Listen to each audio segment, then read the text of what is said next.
From Daily Forex, this is Chris taking a look at copper. Copper has initially tried to rally a bit during the trading session here on Wednesday, but it did give back some of the gains. Now, it's interesting to see how this has played out because copper, of course, is a very important market for people to watch as far as risk appetite and global growth is concerned.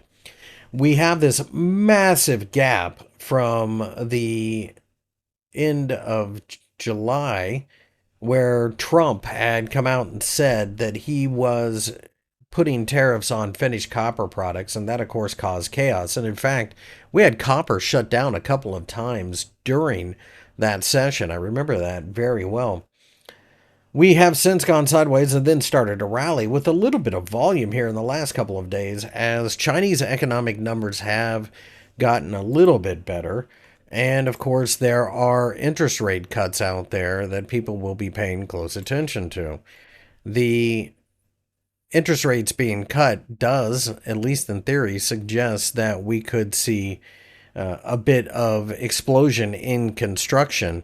And of course, the Chinese growth situation also lends itself to be a scenario where it is a play on the overall global growth as Chinese companies will demand more copper to make hard assets.